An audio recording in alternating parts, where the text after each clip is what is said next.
Itu barokahnya Indonesia. Milih satu dapat dua. Betul, saya itu punya doanya Mbah Mun. Sebelum wafat beliau itu nyatet doa. Itu diantara doanya itu Allahumma alqi bainahuma ulfatan wa mawaddatan. Ya Allah, jadikan dua tokoh ini yaitu Jokowi dan Prabowo, Pak Jokowi dan Pak Prabowo ulfatan, saling asih dan saling mencintai. Dulu terbaca doa itu agak ini bener gak? Ahad beliau terbang ke Mekah, terus Selasanya wafat. Doa itu yang baca juga agak-agak ini yang bener aja doa ini. Terus uniknya doa itu ditutup min abdikal fakir memun zubair. Ya Allah, jangan lihatlah saya, kata Bangun di doa itu, lihatlah saya yang berdoa. Itu saya tambah kagum bahwa kita punya guru seorang wali, jadi doain sesuatu yang mukal saja kesampaian. Bahwa kita punya guru seorang wali, jadi doain sesuatu yang mukal saja kesampaian. Cek itu sekarang masih saya simpan, tulisan tangannya Mbah Mun. Saya ini 2 kali wali kota di Solo, menang. Kemudian ditarik ke Jakarta, gubernur sekali, menang. Kemudian 2 kali di pemilu presiden juga menang. Mohon maaf Pak Prabowo.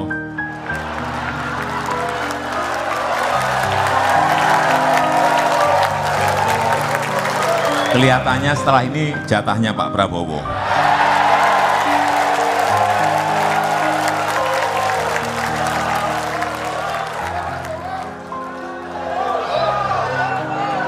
Saya tambah kagum bahwa kita punya guru seorang wali, jadi doain sesuatu yang mukal saja kesampaian.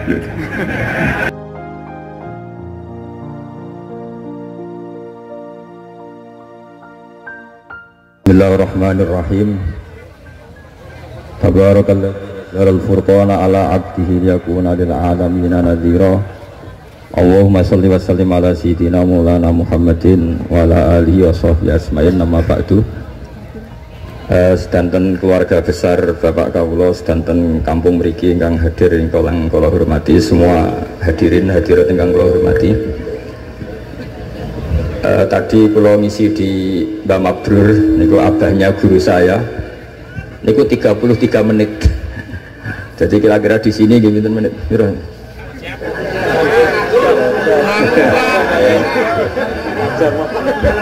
Saya kemarin dengan Ganjar itu gubernur Jawa Tengah itu malah 7 menit.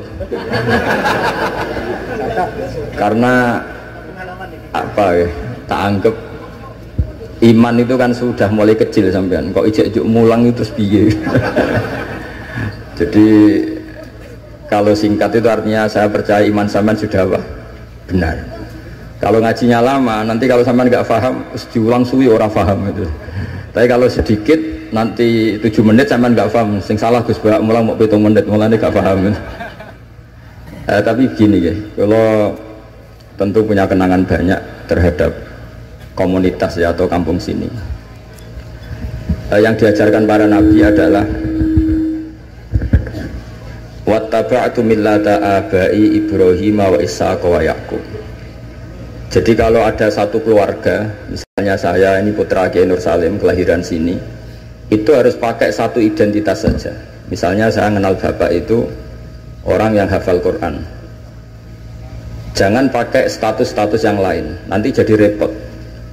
Misalnya sampean di bapak Sugih eling Sugiye, di bapak melarat eling melarate, di bapak kasus eling kasusnya, itu nanti jadi repot. Inginnya Allah semua orang hanya pakai status, semuanya adalah hamba Allah Subhanahu wa ta'ala. Karena itu yang status permanen. Sampean sowan Allah itu sekalipun presiden itu tidak siapa-siapa, semuanya hambanya Allah Subhanahu wa ta'ala. Sehingga ajaran Nabi yang abadi diantaranya adalah saksikan bahwa saya adalah Abdullah wa Rasuluh, saya ini hamba Allah. Nah, sekarang semua kerusakan di dunia itu dimulai dari merasa tidak sebagai hamba. Seorang dirjen atau menteri ketahanan pangan itu mesti ngira semua kecukupan pangan Indonesia itu karena dia. Kecuali dia pernah ngaji, mungkin agak baik rasanya. Padahal andaikan petani itu tidak mau nanam padi, pinternya kayak apa menteri, tetap kita kurangan apa? Makan. Masalahnya ketika petani menanam padi terus itu biasanya karena nggak punya selera atau karena bodoh. Nah barokahnya bodoh itu mereka tidak nekuni profesi lain, nanam padi terus. Artinya ada padi banyak itu ya barokahnya orang bodoh. Makanya saya ini terkenal kiai pembela kaum bodoh. Karena kalau pinter terus gak nanam padi itu gak ada gunanya. Profesor ketahanan pangan kayak apa rapatnya, kalau gak ada yang nanam padi mau apa? Menko Polhukam juga gitu, mbok rapat untuk kestabilan tapi masyarakat tidak tepo seliro, tersinggung sidik bacokan, tersinggung sidik carok. Apa gunanya kepinteran para Menko Polhukam kalau perilaku masyarakat gampang konflik? Jadi sebetulnya pengendali Indonesia itu kita semua. Maka sebetulnya yang pembantu presiden ya semuanya, yang jaga keamanan yang jenengan semua. Kalau nggak mudah konflik ya Indonesia nopo aman. Mungkin bedanya sampean dengan menteri keren sampean. Mereka digaji sampean sudah tidak butuh gaji. Jadi ini ini kelebihan yang kita harus bangga. Makanya saya kalau jadikan, saya pernah ditawarin jadi PNS Kemenak, saya nggak mau. Takut saya biasa nggak butuh gaji menjadi butuh apa? Gaji. Kan keren nggak butuh apa? Gaji. Nah ini penting saya utarakan supaya agama ini terkonsep secara permanen, sehingga dalam tradisi ulama agama ini tidak pernah dipasrahkan ke siapa-siapa, karena yang ngurusi agama ini hanya Allah Subhanahu wa Ta'ala. Pernah dalam satu dialek, Umar adalah orang yang sangat sukses dalam memimpin Islam sampai menaklukkan, zaman itu sudah sampai Eropa Timur, sampai Asyirkul Aqsa, sehingga kayak apa kerinduan orang sama Sayyidina Umar radhiyallahu anhu. Singkat cerita mereka tidak kebayang kalau setelah Umar itu ada pemimpin yang sekali berumar, sehingga Umar dipaksa dengan tanda kutip dipresur supaya bikin pengganti suksesi. Setiap Ibnu Umar anaknya jalan-jalan kemana-mana itu mesti masyarakat bilang gini, Mbok yo abah kamu itu bilang ada suksesi supaya pemimpin ini jelas tahapannya. Terus mereka bikin analogi itu kias. Kalau ada kambing 100, penggembalanya tinggal gelanggang, itu dianggap dolim, tidak ya dolim, pasti kocar kacir. Apalagi ini penggembala manusia, kalau suatu saat Umar meninggal, itu pasti kacau. Umar sempat tertarik sama pikiran itu, sehingga beliau ingin menunjuk seorang khalifah pengganti. Lama-lama beliau bangun terus bilang gini, tidak jadi kan? Agama ini yang punya Allah, jadi nggak boleh dipikir oleh Umar. Agama ini pernah ditinggalkan orang yang lebih baik ketimbang saya, yaitu Abu Bakar, tetap jalan. Dan agama ini pernah ditinggalkan oleh Rasulullah SAW, orang terbaik di dunia, dan tetap jalan, karena yang ngurusi Allah. Makanya sekarang nggak ada wali songo itu. Mungkin zaman wali songo Panjunan tidak seperti ini. Tapi sekarang dipimpin Ustadz TPG, Islamnya lebih maju ketimbang zaman dipimpin wali songo. Bukan karena ustadznya yang lebih hebat dibanding wali songo, memang agama ini diurusi oleh Allah Subhanahu wa Ta'ala. Ustadz kasus ya agama jalan. Oh itu banyak cerita-cerita di TV Ustadz apa? Kasus, agamanya juga jalan. Ada kiai ditangkap KPK, agama juga jalan. Karena agama ini nggak bergantung seorang kiai, juga nggak bergantung kemenak. Agama ini yang mendesain, yang menjaga hanya Allah Subhanahu wa Ta'ala. Cerita paling modern itu Uni Soviet. Uni Soviet itu negara komunis. Ratusan tahun orang Islam dikooptasi di Uni Soviet. Tapi mereka Islamnya luar biasa, menyembunyikan Islamnya. Belajar tauhid di basemen, di tempat-tempat sembunyi. Ketika Uni Soviet hancur lewat glasnost perestroika itu, langsung jadi negara Islam. Ada Uzbekistan, Tajikistan, Ceknya, itu semuanya jadi negara Islam. Artinya gini, agama ini pernah jaya bahkan saat dikooptasi Uni Soviet. Indonesia juga pernah jaya padahal dijajah Belanda 350 tahun. Justru menjadi masalah kalau kita ini terlalu bergantung negara. Kiai gelem mulang nak untuk bos, santri gelem mondok mergo kepalanya dicatat di negara sehingga dapat fasilitas. Oke, negara baik kita akui, tapi itu nggak bagus bagi kita kalau terlalu bergantung. Karena biasanya kita berkontribusi kepada agama sekarang mendapat dari negara untuk ngurus agama. Masalahnya bukan di ngurusnya, ketergantungan ini yang menjadi Islam nanti bahaya ketika ada masalah. Nggak biasa imun ya, nggak biasa kebal. Sehingga pikiran-pikiran para ulama dulu, cara berpikir itu agama ini harus dijaga karena kita yakin Allah yang menjaga. Kenapa saya cerita demikian? Karena Islam di Indonesia sekarang itu luar biasa. Katanya malah Islam terbaik di dunia sekarang. Kenapa kok terbaik di dunia? Kenapa Islam Indonesia punya gelar terbaik di dunia? Di mana-mana, di Mesir, di Syria, di Irak itu konflik. Dan kalau konflik sampai saling bunuh. Kita tahu urutan dosa besar, satu adalah musyrik, nomor dua adalah orang mukmin saling apa? Bunuh. Nah Indonesia boten, gedeng tanggane mau ngerasani tok, tinggu kegiatan itu. Ya hanya gitu-gitu tok. Yang bisa nyantet ya tidak nyantet. Jadi biasa saja. Nanti kalau bodoh ya kosong-kosong lagi, nanti tukaran lagi ya gitu. Makanya kata Mbah Mun, kamu harus bangga jadi orang Indonesia. Karena kita tidak mengalami dosa terbesar. Setelah syirik itu dosa terbesar adalah saling apa? Bunuh. Dan Indonesia itu tepol siloronya luar biasa. Sekarang pertanyaannya, tradisi tepol siloro itu ditanamkan nenek moyang kita apa ngikuti konsep yang dibikin negara? Nenek moyang kita. Sebelum ada menteri pertahanan, menteri yang ngurus sistem keamanan, itu yang menjaga stabilitas kita adalah kearifan kita. Lalu sekarang kearifan kita mau kita bagikan, mau kita berikan. Wah negara aman kalau menterinya ini, agama benar kalau menterinya ini. Mana pernah kita bergantung sama negara zaman dulu. Meskipun kita menghormati negara, sangat-sangat menghormati. Tapi jangan sampai kelangsungan kita hidup ini bergantung sama orang lain. Kata Rasulullah SAW, kullukum ra'in wa kullukum mas'ulun an ra'yati. Semua kalian adalah pemimpin. Semua pembantu presiden, semua pembantu negara, semua pembantu kelangsungan kestabilan masyarakat Indonesia. Orang yang nggak suka konflik berarti membantu menteri pertahanan. Meskipun dulu kamu milih 01, dapatnya 02. Itu barokahnya Indonesia. Milih 1 dapat 2. Betul, saya itu punya doanya Mbah Mun. Sebelum wafat beliau itu nyatet doa. Itu diantara doanya itu Allahumma alqi bainahuma ulfatan wa mawaddatan. Ya Allah, jadikan dua tokoh ini yaitu Jokowi dan Prabowo, Pak Jokowi dan Pak Prabowo ulfatan, saling asih dan saling mencintai. Dulu ketika masih panas itu saya baca doa itu agak ini bener gak? Saya Jumat sebelum Yai Haji itu masih ketemu Jumat. Beliau cerita kalau mau ketemu Megawati, terus ketemu Bu Mega hari Sabtu. Ahad beliau terbang ke Mekah, terus Selasanya wafat. Selasa keberapa itu hanya hari Selasa. Itu diantara doa yang dititipkan sama anak dalam itu, doa itu. Yang baca juga agak-agak ini yang bener aja doa ini. Terus uniknya doa itu ditutup min abdikal fakir memun zubair. Ya Allah, jangan lihatlah saya, kata Mbah Mun di doa itu, lihatlah saya yang berdoa. Barang kemarin setelah pelantikan menteri ternyata seperti itu saya tambah kagum bahwa kita punya guru seorang wali, jadi doain sesuatu yang mukal saja kesampaian. Doain yang mukal saja sampai teks itu sekarang masih saya simpan, tulisan tangannya Mbah Mun.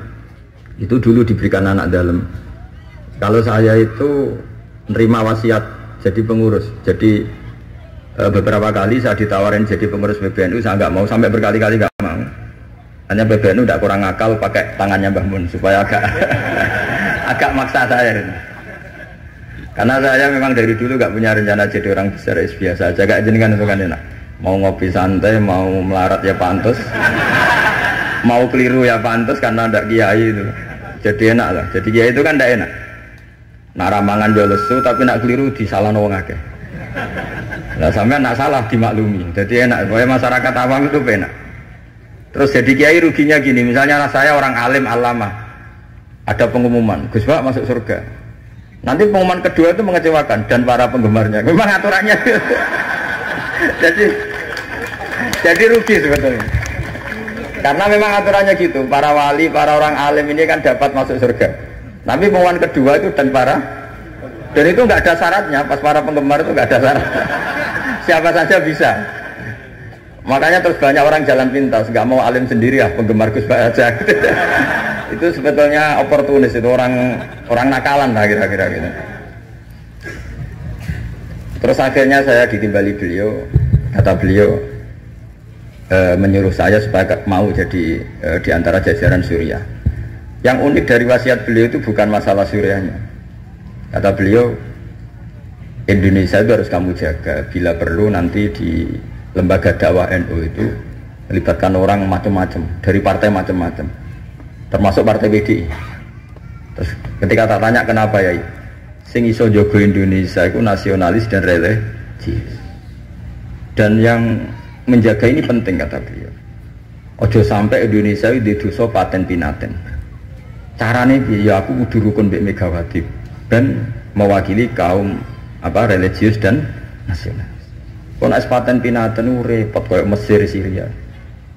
Jadi fikihnya Mbah Mun itu jangan dilihat misalnya seorang kiai ketemu megang enggak. Lihatlah ini satu ikhtiar supaya Indonesia itu damai. Kenapa? Indonesia. Saya termasuk santri yang akhirnya mencari-cari argumentasi itu. Singkat cerita, saya nyari itu di khazanah-khazanah kitab dan ketemu, yaitu Rasulullah pernah berdamai dengan Suhail bin Amr. Suhail bin Amr itu tokoh kafir Quraisy yang bisa mengendalikan Quraisy. Sekali dia komando perang maka perang. Padahal posisi Nabi sudah di Hudaybiyah, kira-kira 25 kilo dari Mekah. Itu kalau perang pasti banyak korbannya. Dan itu semua perjanjian merugikan Nabi, tapi diterima saja. Asal tidak terjadi saling bunuh, saling chaos, saling kolab. Itu yang ditiru Mbah Mun. Tapi sekarang orang enggak, kadang pakai hitam putih. Pokoknya saya putih pasti benar, ini hitam pasti salah. Yang dilupakan adalah kalau betul orang lain itu hitam, ini pun tanggung jawab kita, karena ini juga umatnya Rasulullah SAW. Sekarang ketika kamu melihat orang salah, itu jika itu bagian dari keluarga kamu, inginnya memberi sanksi apa membenahi? Membenahi. Makanya dalam sebuah kitab yang diceritakan Sarah Hikam, kitab paling terkenal di kalangan pesantren, kitab Hikam. Dan cerita itu benar menurut saya. Ini cerita yang versi kitab Hikam. Nabi Ibrahim diterbangkan ke alam malakut, terus melihat para pezina. Allah tanya, menurut kamu diapakan? Bunuh saja ya Allah, mereka makan rezeki engkau tapi tidak mengindahkan aturan kau, mereka pezina. Sama Allah diturutin. Terus dilihat lagi para pemabuk. Menurut kamu gimana, bunuh saja, mereka itu hamba engkau, makan dari rezeki engkau tapi tidak mengindahkan perintah engkau. Sampai sekian bentuk maksiat, Ibrahim usulnya bunuh saja, habisi saja. Lama-lama suatu saat, ini cerita yang di Sarah Hikam, Ibrahim disuruh nyembelih Ismail. Yang terkenal dalam riwayat memang yang disembelih itu siapa? Ismail. Meskipun ada perdebatan ulama apa Ismail apa Ishak, tapi kita milih yang Ismail saja lah. Umumnya orang meyakini itu siapa? Ismail. Nabi Ibrahim itu kagetnya bukan main, ngetek. Ya Allah yang benar saja, ini samratu fuadi, ini buah hati saya, kenapa engkau suruh membunuh? Jawabannya Allah, Ibrahim kamu ingat gak ketika kamu melihat orang-orang maksiat usul ke saya supaya dibunuh ya ya Allah. Kata Allah, aku itu ya gelo, itu sing gawe aku enak wae usul kon mutan mateni. Kon saiki anakmu sing gawe aku. Takon mateni ki keberatan. Mewangis Nabi Ibrahim. Ini pelajaran bagi kita.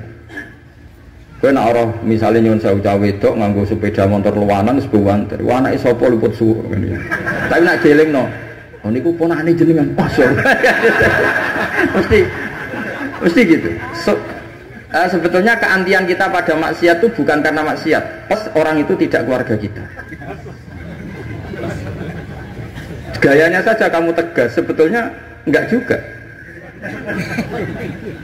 Gitu. Jadi ini pelajaran bagi kita. Coba misalnya gini, ada orang salah koruptor, kamu mesti benci sama koruptor. Coba bayangkan kali itu anak kamu, mesti dungo ya Allah mungkin buatan konangan. Nah, sama. Ini masalah Rasulullah itu melihat semua umatnya adalah anaknya. Sing lagi abangan, sing lagi setengah abangan, sing hitam, semuanya adalah Maka kalau ini semua umatnya melihat orang abangan, ya pikirannya itu memandu mereka tobat, bukan malah dianggap kafir. Makanya kita menolak faham takfiri, faham yang mengkafirkan orang lain. Karena ibaratnya faham takfiri itu enggak rasional, secara fikih enggak rasional. Allah yang Tuhan saja, yang punya semuanya, itu jelas ngendikan qul ya ibadiyalladzina asrafu ala anfusihim la taqnatu mir rahmatillah. Terus ayat wa anibu ila rabbikum. Orang-orang yang sudah melampaui batas oleh Allah dipanggil, ayo kembali ke saya kembali. Kemudian orang-orang takfiri ini, orang-orang ekstremis ini, hamba Allah yang sedang maksiat dianggap tidak Islam atau kafir, keluar dari area kemukminan. Wong yang Allah Tuhan saja yang di luar disuruh masuk. Ini yang sudah masuk malah disuruh keluar. Coba Nabi diutus jadi Nabi itu untuk mengislamkan orang kafir apa untuk mengkafirkan orang Islam? Ya Nabi lo diutus itu untuk mengislamkan orang kafir apa mengkafirkan orang Islam? Mengislamkan orang. Makanya aliran-aliran ekstrim sidik-sidik ngafirkan orang itu satu mesti goblok, mesti. Dua mesti nggak tahu ngaji. Tiga terlalu semangat tapi khazanah ilmunya itu pas-pasan. Karena tadi kebencian kita ini pasti ada unsur dengan tanda kutip nafsu. Ya tadi kamu benci sama cawe wedok sing kuwatokan cekak sepedaan motor buwanter. Bareng mbok pisoi jumlah wong ayu banget seneng kowe. Kira-kira masih misoi ndak gitu. Itu mesti atau gini, kamu benci sama orang yang nyulayani janji. Zaid tidak janji sama kamu mesti marah. Janjian kok gak rene gini-gini. Coba Zaid itu orang yang ngutangi kamu. Berani enggak ngumpat-ngumpat Zaid meskipun nyulayani janji. Zaid itu orang yang memberi utangan kamu 10 juta terus janjian nyulayani janji. Bisa enggak kamu bentak Zaid? Terus gak ditagih wis seneng. Artinya ketika kamu disulayani janji marah itu mesti gini. Sudah nyulayani janji plus tidak berjasa. Nah ini yang kita dapat kearifan dari Nabi Ibrahim. Saat kita enak saja usul orang maksiat dibunuh dimatikan oleh Allah, itu plus mereka kebetulan tidak anak kita. Coba andaikan zaman di alam malakut Ibrahim tahu yang nakal itu anaknya, apa kira-kira usul demikian? Nah makanya ini jaga kearifan kita bahwa bayangkan orang lain itu keluarga kita. Makanya kearifan dari bapak saya, bapak itu senangnya kancanan orang macam-macam, masuk musim bulet-bulet. Terus setiap saya tanya, kenapa pak? Sing gelem dadi ngono iku ya sapa? Mesti jawabannya gitu. Karena itu kearifan. Sing gelem dadi ngono iku santrinya bapak dulu yang bulet ya banyak. Kiai iku bengkel, nek ora gelem dadani barang rusak ya ora usah dadi apa? Kiai. Makanya saya ini keterusan, saya termasuk jenis kiai yang enggak tegas. Tapi karena kearifan. Kiai yang terlalu tegas itu biasanya dapati arif. Ya tadi, bayangkan itu anak kamu.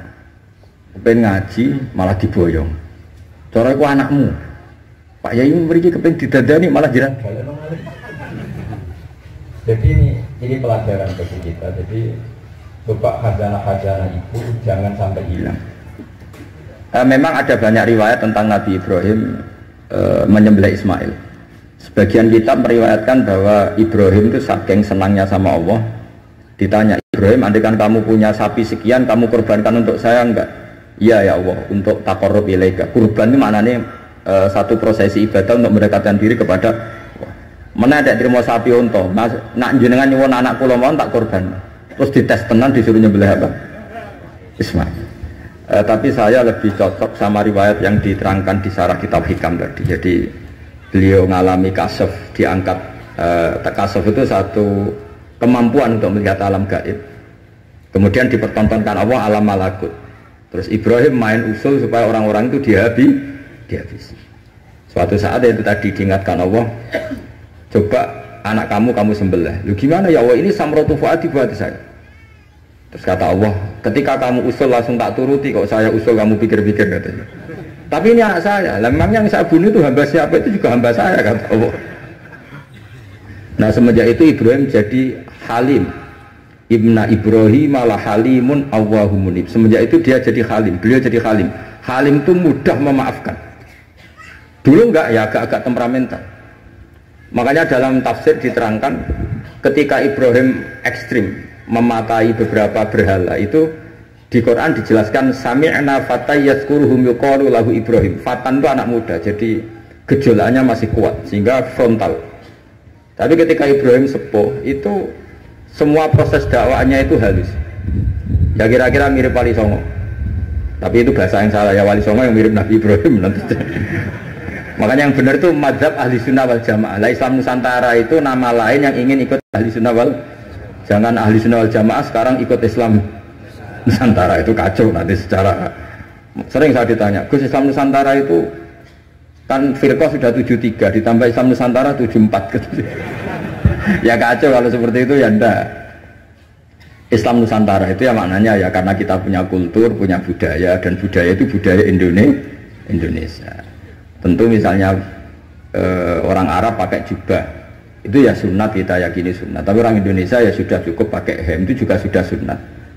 Jangan kayak orang Madura, karena kalau yang jubahan kiai ke Arab Saudi, supir taksi dicium, tukang angkot dicium, karena semuanya pakai apa? Jubah. Itu guyonannya orang Madura kan. Setelah di sana jubah loh, itu pakaian nasionalnya orang Arab. Oh iya iya. Makanya kalau melihat film Arab itu bingung, karena yang soleh sama penjahat sama-sama macaknya seperti itu. Kalau film Indonesia kan gampang, yang preman tatonan pakai celana jeans sobek-sobek, yang kiai pakai koko, kan enak. Ini yang soleh, ini enggak. Kalau film Arab bingung loh. Makanya kalau orang abangan lihat film Gus sing Abu Jaldi karena karena itu film Arab repot, film Arab itu. Dan lucunya orang-orang Arab itu meskipun fasik itu kalau sumpah ya bilang wallahi. Itu yang sering haji sering umrah kan tahu, orang Arab kalau marah siapapun ya bilang apa? Wallahi. Nah itu maksudnya Nusantara. Tentu kita tetap yakin jubah, pakai jubah itu sunat, pakai seperti itu sunat. Tapi nggak usah berlebihan, terus harus seperti itu. Karena kewajiban kita yang penting adalah satrul aurat nutupi aurat, meskipun dengan cara negara masing.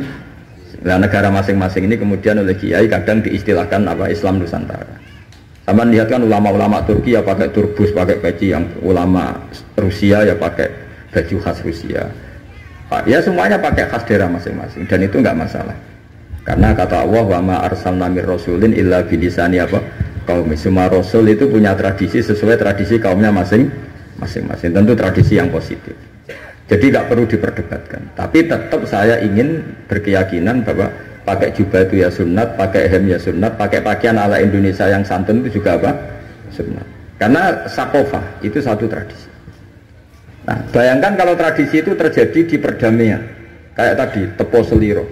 Sebelum ada Menteri Pertahanan, sebelum ada Menko Polhukam, sebelum ada polisi, orang Indonesia itu, misalnya dulu di sini ada Bandur sama ada orang-orang sepuh. Itu sing ape nom-nom tukaran rebutan warisan sisin, sungkan sing sepuh. Jadi tanpa ada polisi ini sudah ada kearifan yang bisa mengendalikan orang, tidak rebutan warisan, tidak konflik. Sekarang enggak, ambek dulur konflik yang pengadilan. Banyak enggak orang konflik harta warisan sampai ke pengadilan? Kadang. Artinya apa? Ketika ada lembaga peradilan justru kita kehilangan kearifan. Makanya ngaji di sini saya mau minta sekali tradisi-tradisi kearifan kita hidupkan lagi. Ini yang terakhir saya cerita sujud. Terus orang terlatih tanggung jawab sendiri. Rasulullah itu betul bisa nyafaati. Itu semua ulama ijma, Rasulullah bisa mensyafaati. Tapi ketika anak dalam, kalau mungkin bahasa sekarang itu pembantu, anak dalam lah kalau dalam bahasa pesantren, itu ditanya, engkau mau nikah, engkau mau boyong, kamu minta saya apa? Ya Rasulullah saya kasih waktu 3 hari untuk menentukan saya minta apa. Setelah 3 hari anak itu ketemu Rasulullah, as'aluka murafaqataka fil jannah, saya minta supaya jadi temanmu di surga. Nabi tanyanya unik, kamu diwarai orang apa karena kamu sendiri? Jadi kalau orang pintar dadakan itu bikin orang curiga. Kamu pintar sendiri apa diwarai orang? Enggak ya Rasulullah. Setelah saya angen-angen semua dunia ini zailah, bakal hilang. Kemewahan dunia, kenikmatan dunia pasti hilang. Yang enggak hilang adalah kenikmatan di akhir. Maka saya minta satu saja, as'aluka murafaqataka fil jannah, saya minta menjadi teman kau di surga. Apa jawabannya Nabi? Itu saja, tidak yang lain? Iya ya Rasulullah. Jawabannya Nabi itu nih, fa'inni ala nafsika bikasrati sujud. Saya masih ingat teksnya. Fa'inni ala nafsika bikasrati sujud. Saya minta tolong, bantulah saya, kamu harus memperbanyak sujud. Jadi makanya semua kiai, semua habaib, semua orang alim, siapapun yang ingin mendapat syafaat Rasulullah SAW, tentu onok modalnya. Mungkin yang kaya ya sedekah, yang miskin sabar, yang ya pokoknya ada amalnya. Nggak boleh gratisan. Nang dunia ora oleh gratis, swarga lho gratis. Jadi Nabi jelas menjawab, fa'inni ala nafsika bikasratis sujud. Maka bantulah saya, kamu sendiri harus memperbanyak sujud. Kemudian ahli fikih itu mengkaji sujud itu apa. Menurut cara yang disepakati ulama yang mesti benernya adalah diletakkan al-yaden, 2 tangan berarti berapa? 3, ar-rukbaten 5, al-qodamen 7. Makanya ini yang disepakati ulama. Tapi banyak juga ulama yang mengesahkan sujud cukup pakai jabhah. Jadi kalau ada orang desa sujud kok agak ngongkrong, yang penting baduke itu memplek, itu ada juga ulama yang bilang yang penting jangan dilakukan imam musola, nanti dianggap ya masuk imam musola kok sujudnya seperti itu. Jadi prosedurnya seperti itu. Jadi tetap Nabi itu inginnya umat ini memberi kontribusi. Jadi Nabi tidak langsung bilang iya saya syafaatin, enggak, tapi Nabi ngendikan fa inni ala nafsika bikasrotis sujud, maka bantulah saya dengan memperbanyak sujud. Ya, ngoten mawon. Assalamualaikum warahmatullahi wabarakatuh.